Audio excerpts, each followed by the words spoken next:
E eu vou questionar o doutor Chiquini, a quem cumprimento aqui. Boa noite, doutor. Pelo seguinte, não é só uma excepcionalidade, né? Me recordo em 2019 que o advogado, seu colega à época da Ordem dos Advogados do Brasil, Cristiano Zanin, ele disse que ele considerava que, na visão dele, Lula não deveria usar uma tornozeleira eletrônica. Cristiano Zanin. Aliás, o próprio Lula, um pouco antes, disse que não usaria uma tornozeleira porque não era um correio, palavras do agora presidente de turno do Brasil.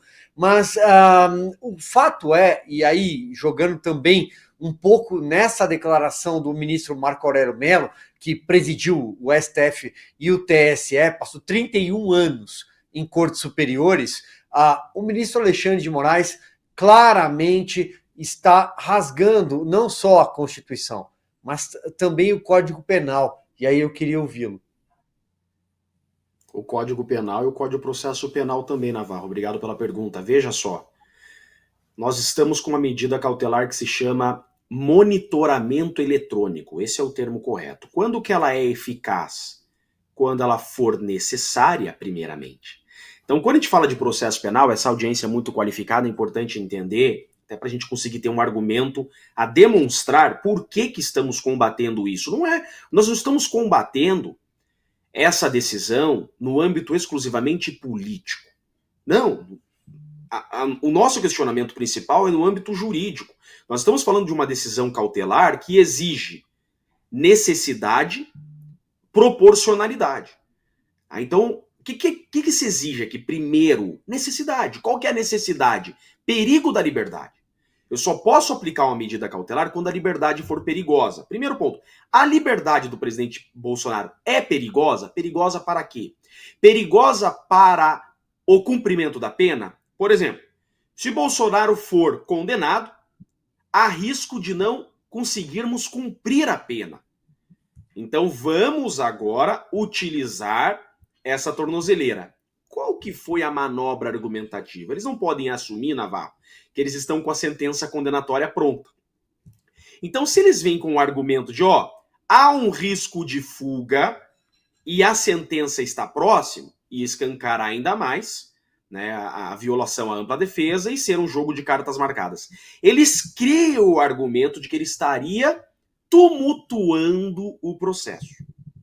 Agora, tumultuar o processo, isso pode configurar crime no Brasil se eu estiver ameaçando testemunha, se eu estiver sumindo com provas. Me parece que não é o caso. Tá? Me parece que a exigência é que direitos humanos sejam respeitados. Vejam, isso não me deixa errar. Exatamente o trabalho que o Eduardo Bolsonaro está fazendo. Ele está exigindo que tratados e convenções internacionais que o Brasil se comprometeu a cumprir sejam observados. Está havendo violações a direitos humanos, como, por exemplo, violação ao duplo grau de jurisdição. O Pacto de São José da Costa Rica, que nós somos signatários, diz que a todos os processados deve ser assegurado duplo grau de jurisdição, ou seja, o direito de recorrer. Existe direito de recorrer nesse processo? Não existe. Você recorre para o próprio Alexandre de Moraes. Se o Bolsonaro for condenado, não há para onde recorrer. Se está a violar um tratado que o Brasil faz parte. Então, óbvio que eu tenho que denunciar isso, como o PT denunciou na era Lava Jato. É legítimo. Isso não é pedir interferência internacional em processo. Não, isso é alertar o mundo que o Brasil está descumprindo tratados internacionais. Senão não haveria razão de existir um Tribunal Penal Internacional, né, todas as convenções. Agora, essa cautelar, eu digo para vocês juridicamente agora, ela não é necessária. Bolsonaro estava em Orlando, voltou para o Brasil, sabendo que seria perseguido, porque foi logo na explosão do 8 de janeiro. Então ele volta para o Brasil espontaneamente, inclusive com aliados presos preventivamente. Naquele momento ele poderia ter uma prisão preventiva no Brasil sem saber, ainda assim ele volta. Ele, todas as vezes que foi chamado à Polícia Federal, ele compareceu. Foi interrogado pessoalmente pelo Alexandre de Moraes em juízo. esteve pessoalmente na audiência que recebeu sua denúncia, mora no mesmo lugar, tanto que foi encontrado na residência que mora a vida toda. Então não há risco algum à liberdade. Não há risco algum para o processo. Isso foi uma decisão política. Primeiro, para humilhar. Óbvio. Um inocente com uma tornozeleira, quem usa tornozeleira? Há um estigma hoje de tornozeleira eletrônica, nós sabemos isso. Por que especialmente a medida de tornozeleira eletrônica? Porque é um estigma. É tirar para vagabundo, é tirar para criminoso.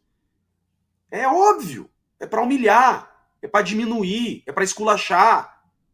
Foi por isso que usaram a tornozeleira eletrônica. E mais do que isso, a sentença está pronta, a condenação está aí, queremos ficar, Navarro, com ele na mão.